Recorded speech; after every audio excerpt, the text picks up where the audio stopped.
Hi, and welcome back. This week in Level F, we are covering lessons 21 through 24, and you will need worksheets 11, 12A or 12B, and 13. The Math Card Games book, the basic number cards, your fraction card deck, corner cards, tally sticks, calculator, math journal, fraction chart and puzzle pieces, and the activities for learning abacus. So in lesson 21, we will learn new symbols for multiplication and division and work with expressions using horizontal lines for division. So making a fraction basically. Worksheet 11 has the warm-ups. So go ahead, once they're done with that and you've checked the answers, you can set the worksheet aside for just a moment. The first section in today's lesson is to review multiplication symbols, including the multiplication sign, which looks like an X, but is actually a plus sign turned on its side. Okay, so an X is a letter, but the plus sign is turned on its side. That makes a multiplication sign. The asterisk and the dot. This section covers the 4 symbols for division as well, including the division house, which isn't really an official division sign, but everybody uses it. So it helps us figure out the problem. All right, so on the second page of this lesson, at the top of the page, notice how the second way to solve the problem is to multiply 6 times 5 to get 30, and then realize that 8 divided by 8 equals 1. So 1 times 30 is 30. So this, if you've had algebra, is very familiar to be eliminating those numbers that make 1. Okay, so this is kind of their introduction into that. I would take the time to really let this sink in for your child because they're going to be using it for a long time in math. Maybe even give 1 or 2 more similar problems that you can make up, but they would be problems such as 3 times 4 times 5 divided by 4 plus 1, for example, or 8 times 2 times 6 divided by 7 minus 1.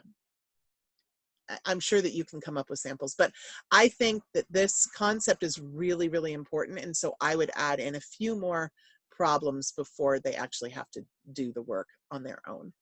So after taking your time with the next problem as well, have your child complete the worksheet except for the part that will be used for the game. So there's a light gray line on the worksheet, and below that is where they're going to record their answers for the game that they're going to be playing.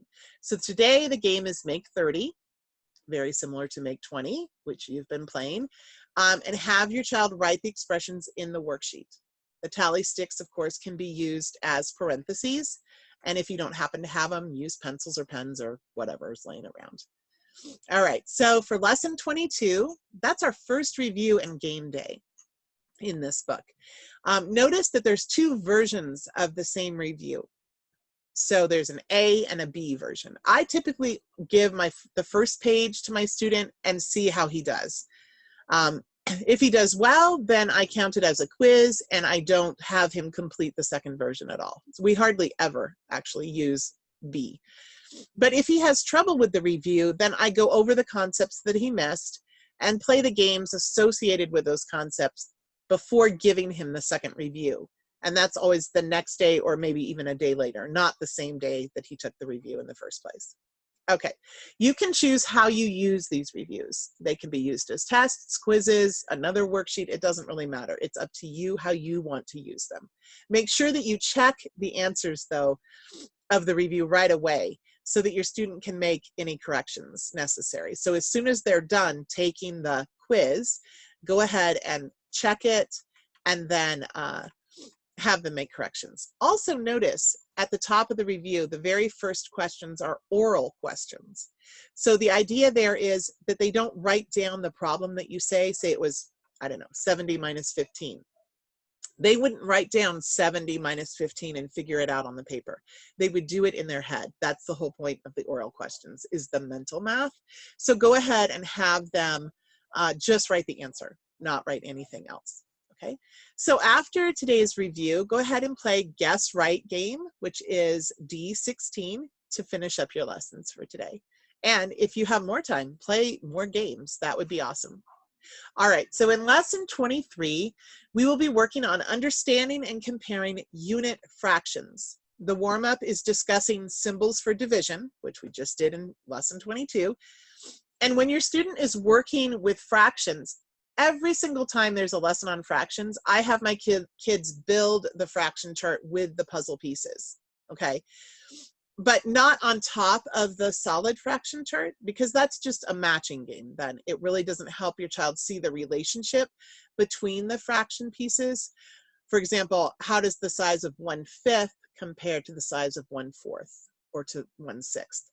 But they do get that relationship if they're allowed to build it to the side. Okay, I actually don't even have them looking at the complete fraction chart, but that's not essential. You could have them doing that, but I would just let them play with the puzzle pieces and put it in order. So I think it makes it more concrete for them. So ask the questions in the book regarding how many pieces there are in the rows. So how many fifths are there, for example. Next, your child can build the fraction stairs. And then you ask the question, could a person climb these stairs? Notice how the space to stand gets smaller and smaller the closer you get to 1/10, right? So it would be very difficult. So continue with the questions that are provided in the book, and then you could play the game, Can You Find Fraction, as described on the second page of this lesson. When played correctly, your student will have a complete fraction chart again. Okay, so you get the point that you really do want them building these fraction charts quite regularly to make fractions very easy for them.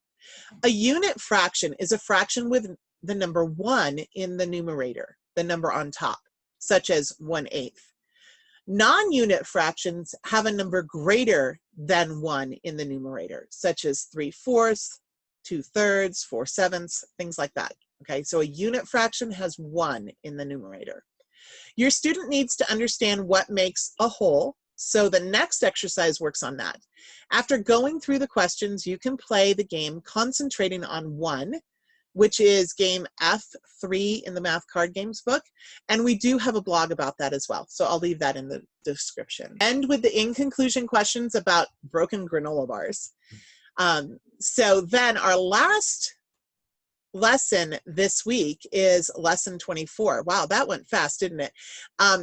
We're going to review the tenths and hundredths and add and subtract them. The warm-ups are on worksheet 13 and cover expressions with exponents and divisions. So kind of like the Make 30 game. So before completing the worksheet, work with the abacus to review what tenths and hundredths look like. So when all 100 beads are entered on the abacus, we have one whole. Okay, we're going to look at the abacus now as 1 rather than 100. So one line of 10 beads would be 1/10, right? And one bead will equal 1/100th. So if I have one line and one bead, then I have 1/10 and 1/100th, or 11/100ths. Okay, do the exercises with your student and ask the questions that are given along the way. Notice on page 49, just above where it says worksheet 13, there is a mistake. It should say, next, tell her to clear her abacus, then add 15/100ths and 6/100ths, not hundreds. It says hundreds. So go ahead and just cross off the S and add THS. The answer, however, is correct. It's 0.21 or 21/100ths. Okay, which brings me to the corrections page.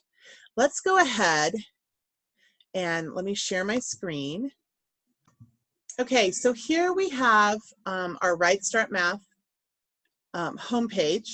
And what I want you to do is go to Resources, go down to Teaching Support. And once you have Teaching Support, scroll down past all of this to where it says Corrections. Go ahead and click on Corrections. And it gives you instructions on how to look for corrections in your book. Okay, so it says find your manual or worksheet's print date. This is found at the bottom of the second page of your book, directly under the ISBN number. Now, my book is brand new. It's from March 2020. However, I found this mistake while I was preparing for this recording. And so there is probably a correction already up on the website. But if you have an older book, older than March of 2020, you may have other corrections. So you're going to want to come to this corrections page and look to see if there are any other corrections that you need to make. Okay? All righty. Okay, so encourage your child to complete the worksheet using the abacus. And once that's done, you can play top and bottom corners and hundredths game, a variation of game S11. A link to the blog about the original game for hundredths game is in the description. The variation causes a score of 15 to become 15 hundredths, for example. So if you go to the original game, just realize that the variation, you're going to look at all your answers as if they were hundredths. So the in conclusion question reviews the purpose of a decimal point and how tenths and hundredths compare to each other. So that's it for this week. See you next time for lessons 25 through 28. Take care. Bye-bye.